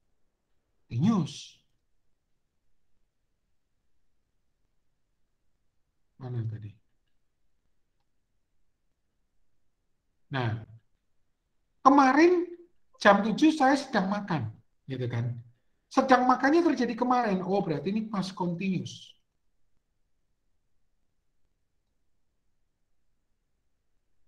Sedang itu bisa nggak terjadinya besok? Bisa. Sedang terjadi itu nggak harus sekarang. Bisa terjadi kemarin, bisa terjadi besok. Contohnya gimana? Misal, besok jam 8:30, Arnida sedang shopping. Besok pukul 8:30, Arnida sedang shopping. Sedang shoppingnya terjadi kapan itu? Besok. Nah, sedang itu bisa terjadi besok. Berarti continuous yang terjadi pada future. Itu namanya future continuous. Wah, ini saya ngajarin kalian dari awal nih seharusnya. Saya kira di Yunani udah diajarin. Nah, berarti continuous yang terjadi di future. Nah, perfect, telah itu bisa terjadi di kemarin, bisa terjadi di sekarang, bisa terjadi di besok, bisa. Contohnya telah yang terjadi di kemarin gimana? Jam 9 kemarin saya sudah selesai belajar. Pertanyaannya, sudah selesai belajarnya terjadi di kapan? Kemarin, Pak. Kemarin. Bukan hari ini, bukan sekarang. Berarti gimana? Itu berarti perfect yang terjadi di past. Perfect yang terjadi di past. Namanya past perfect. Nah, ada juga kata kerja yang dinyatakan secara simple. Misal, saya kemarin makan. Kemarin makan. Makannya berarti itu adalah simple past. Nah, bisa juga peristiwa yang terjadi sekarang dinyatakan secara simple. Contohnya apa? Sekarang saya makan. Oh, sorry. Sekarang saya makan. Ya. Berarti itu simple present. Simple present. Bisa nggak simple itu terjadi secara future? Bisa. Besok saya makan. Oh, berarti itu future atau simple future. Nah, perhatikan. Ini loh. Kalau saudara di dalam bahasa Yunani, yang disebut simple past itu namanya aorist. Past continuous disebut sebagai imperfect. Past perfect disebut sebagai pluperfect. Sedangkan present continuous dengan present simple ini disebut sebagai present. Future simple dengan future continuous disebut sebagai future. Present perfect disebut sebagai present perfect, disebut sebagai perfect. Tapi ingat ya, ini Yunani. Jadi makanya kalau aorist, terjemahnya pasti simple past. Kalau past continuous disebut imperfect. Past perfect, terjemahnya, pluperfect, terjemahnya pasti apa? Past perfect. Nah, makanya ini adalah persilangan antara time of action dengan kind of action. Loh Pak, hubungannya dengan Ibrani apa? Gitu kan. Nah, hubungannya dengan Ibrani. Jadi perhatikan, kalau di dalam bahasa Ibrani, yang disebut sebagai imperfect itu justru malah di sini. Yang disebut imperfect itu adalah di sini. Imperfect. Itu adalah future. Makanya terjemahnya akan. Sedangkan yang disebut sebagai perfect itu adalah di sini.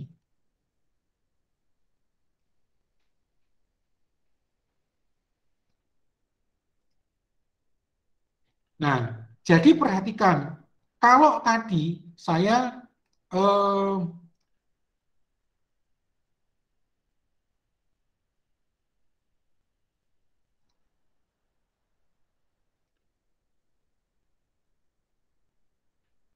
oke, kita kembali ke sini.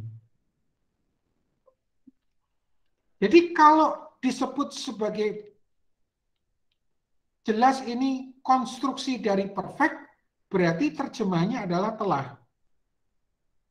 Kalau telah jangan digabung dengan akan, ya kan? Itu. Telah. Di sini ada not, tidak. Oke, nomor 14 sekarang. Nomor 14. Nomor 14. Alvaro, coba kamu baca itu nomor 14, Alvaro. Nomor 14. Reh. Ya. Itu stemnya kira-kira apa, Alvaro? Stemnya reh. Ya, res. Kalau saya bilang stem, tolong sebutkan komposisinya. Res, alef, he. Ya, ini artinya apa? Res, alef, he itu. Artinya melihat. Melihat, good. Alvaro keren. Melihat. Sekarang saya tanya, ini konstruksi perfect atau imperfect? Imperfect. Imperfect orang keberapa? Pertama common singular. Ya, good. Pertama common singular. Berarti artinya kan saya, ya kan? Orang pertama saya. Berarti terjemahnya apa? Saya akan melihat. Iya, good.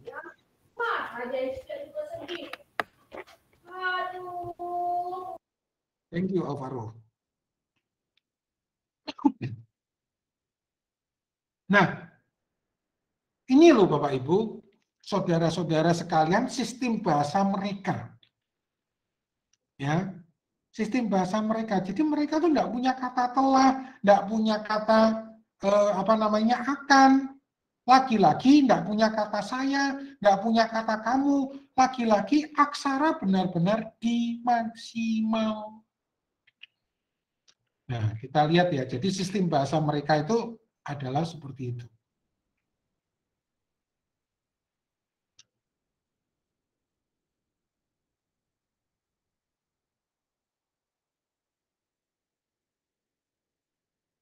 Gimana kira-kira? Ini perlu drill ya. Saudara-saudara perlu drill, perlu latihan ini. Raja. Junias Gracia di situ senyum-senyum dia. Dia berpikir gimana caranya. Ini nggak bisa ya, jenis seperti ini tidak bisa dengan doa dan puasa saja. Ini harus latihan. Ya. Raja mana Raja? Iya, Bang. Maunya sama kakaknya adalah terbiasa. Raja.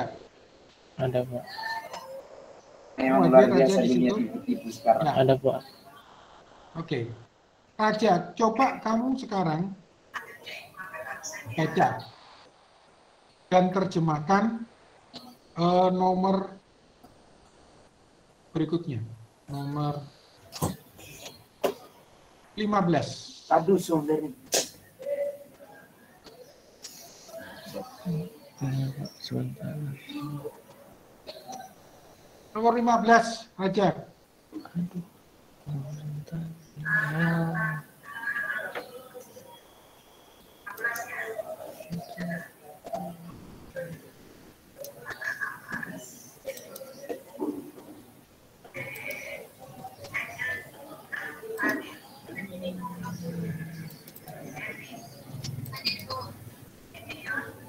Coba membaca.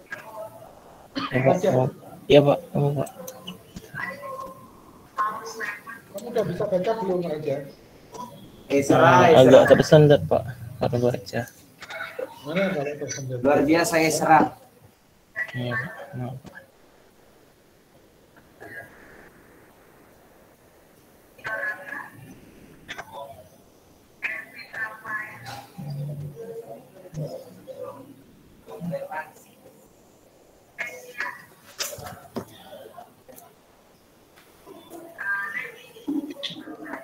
Gimana? Kalau bisa membaca, Raja kamu hati-hati. Nanti takutnya tinggal di tempat. Angel mana Angel sekarang? Angel, malaikat, mana malaikat?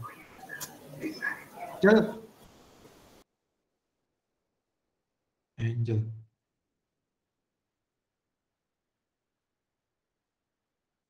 Mana ini? Ya, Bes.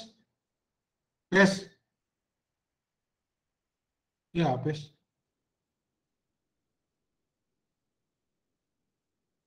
Ini orangnya nggak ada. Hana.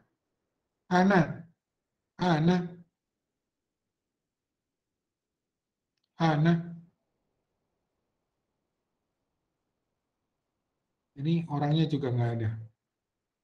Yunika. Ya, Pak. Yunika, kamu baca itu nomor 15 tuh Yunika. Tunggu. Pak, screen-nya belum kelihatan, Pak. Ya, tunggu.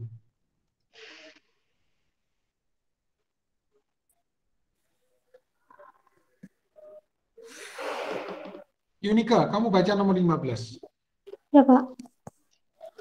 Nikra. Good. Ya, Pak. Itu stemnya apa? Kara. Good. Artinya apa? Benar, imperfect ya. Kami akan memanggil. Iya. Good. Artinya, ya. Bisa cepat kamu. Gimana caranya bisa cepat? Kasih tahu teman-temanmu itu. Apakah kamu mengeprint kertas, membakar, dan meminumnya? Tidak, Pak. Ini dari kata kara yang artinya memanggil. Good. Berarti ini konstruksi perfect atau imperfect? Imperfect, Pak. Imperfect orang berapa? Orang pertama. Orang pertama, Pak. Plural atau singular? Plural, Pak. Karena orang pertama plural, maka siapa? Kami. Good. Karena dia imperfect, maka bentuknya adalah kami. Kami akan. Akan apa? Ya stemnya aja dilihat tadi. Kami akan memanggil. Iya. Udah nggak, Yunika? Lumayan. Nah, jadi begitu saudara-saudara, saya cukupkan ya untuk hari ini ya. Saya absen dulu. Jadi kalau saudara tidak belajar, pasti saudara akan tertinggal. Ya.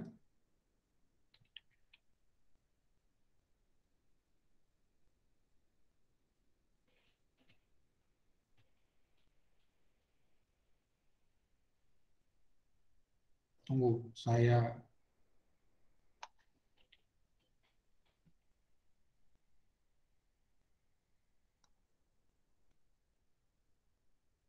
bahasa Ibrani 1. Abraham, Soisa, nggak hadir.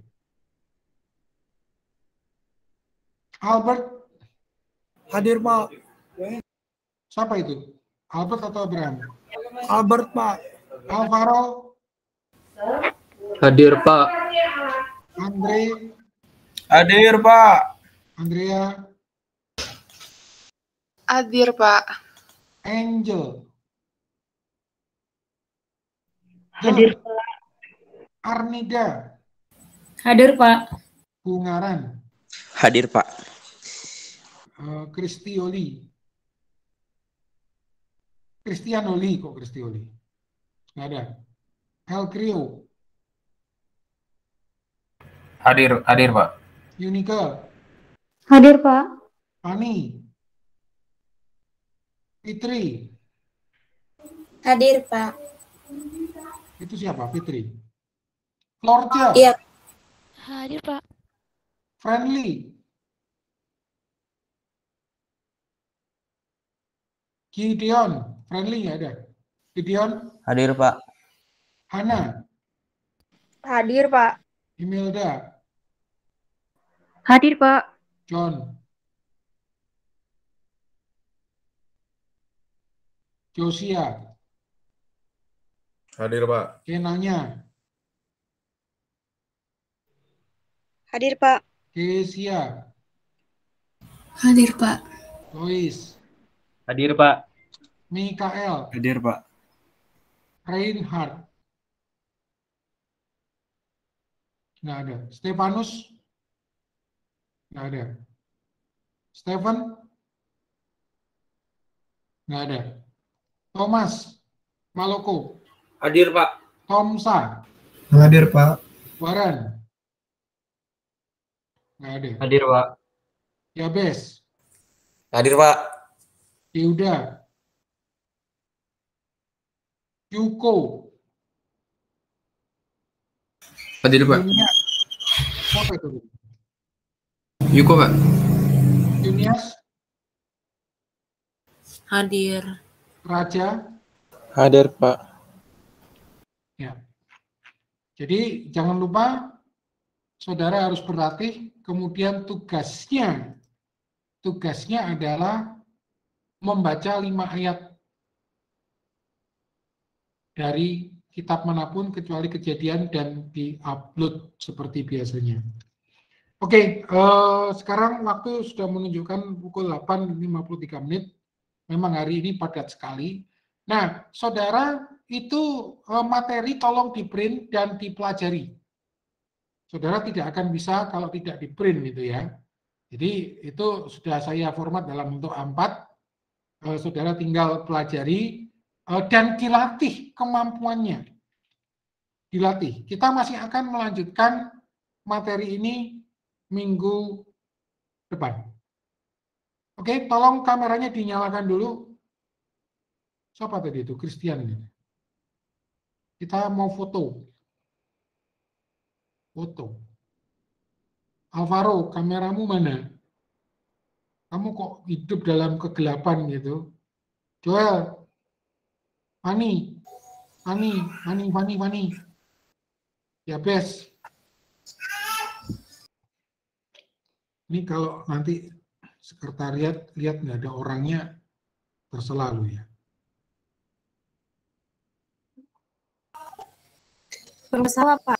Halo, Pak. Ya, Melda, mana kameramu?